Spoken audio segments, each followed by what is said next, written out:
سردیوں کا موسم ایک طرح سے بڑا برکت والا ہے۔ اللہ پاک کے نبی حضرت موسیٰ علیہ نبینا علیہ السلام سردی کے موسم میں ان پر سب سے پہلی وحی نازل ہوئی۔ یہ اللہ سے جو ہم کلام ہونے کا شرف ملا تھا نا، یہ سخت سردی کا موسم تھا۔ آپ کہیں جا رہے تھے، راستے میں تھے، آپ کی فیملی بھی ساتھ تھی، بہت ٹھنڈ تھی، اب آپ نے گرمی کا انتظام کرنے کے لیے دور کہیں آگ دیکھی۔ آپ وہ آگ لینے جب گئے تو دراصل وہ آگ نہیں تھی بلکہ ایک درخت تھا جس پر اللہ پاک کی تجلی ظاہر ہو رہی تھی، اور اللہ پاک سے آپ کو ہم کلام ہونے کا شرف ملا۔ تو یہ سخت سردی کا موسم تھا جس میں حضرت موسیٰ علیہ السلام کو یہ نعمت ملی۔ اسی طرح اللہ پاک کے نبی حضرت عیسیٰ علیہ السلام کی جو ولادت باسعادت ہے یہ بھی سردیوں کے موسم میں ہوئی۔ قرآن پاک کی بہت ساری آیتیں یہ بھی سردیوں میں نازل ہوئی۔ سورہ نور کی 10 یا ایک روایت کے مطابق 17 آیات، اس میں مسلمانوں کی امی جان حضرت عائشہ صدیقہ رضی اللہ تعالی عنہا کی شان و عظمت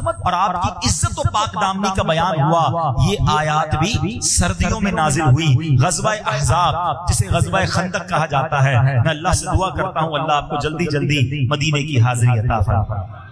ادھر جب جائیں گے نا، خمسہ مساجد اب کہتے ہیں، پہلے وہ 7 مساجد تھی۔ یہ غزوہ احزاب غزوہ خندق بھی بڑا نرالا غزوہ تھا۔ سیدنا سلمان فارسی رضی اللہ تعالیٰ عنہ نے ایک نیا آئیڈیا پیش کیا۔ آج تک کبھی یہ آئیڈیا، یہ اسٹریٹجی نہیں اپنائی گئی تھی۔ انہوں نے کہا حضور کیا ایسا نہیں ہو سکتا، ہم خندق کھود لیتے ہیں، دشمن ہم تک پہنچ ہی نہیں سکے گا، پیچھے پہاڑ ہوگا، آگے خندق ہوگی، اس میں آگ لگا دیں گے۔ آئیڈیا بڑا پسند آیا، مگر ایسا تو تھا نہیں کہ کانٹریکٹ دے دیا جاتا، مزدور آتے، مشینیں لگتی اور خندق کھد جاتی۔ نہیں جناب، غربت کے دن تھے، سارے صحابہ نے کدالیں اٹھا لی، سب مل کے خندق کھودتے تھے۔ صرف صحابہ نہیں، میرے آقا بھی اس کام میں شامل رہے۔ اللہ اکبر، وہ واقعہ ہم کیسے بھول سکتے ہیں کہ صحابی رسول خندق بھی کھود رہے ہیں، مزدوری بھی کر رہے ہیں اور کھانے کو کچھ نہیں ہے۔ ایک صحابی نڈھال ہو کر نبی پاک کے پاس آئے، عرض کی حضور کھانے کو کچھ نہیں۔ اپنا کرتا اٹھایا، پیٹ پر ایک پتھر موجود ہے۔ اللہ اکبر، دیکھو لیڈر ایسا ہوتا ہے۔ اللہ کے نبی علیہ السلام نے جب اپنا کرتا اٹھایا تو پیٹ پر 2 پتھر بندے ہوئے تھے۔ بھوک میں، فاقوں میں انہوں نے اسلام کی خدمتیں کی ہیں، جانیں پیش کی ہیں۔ آج ہمارے پیٹ بھرے ہیں، مسجدوں میں پنکھے لائٹیں ہیں، قالین بچھے ہوئے ہیں، مگر ہمیں دین کے لیے وقت نہیں نکلتا، ہم اسلام کی خدمت کے لیے وقت نہیں دیتے، قربانی نہیں دیتے۔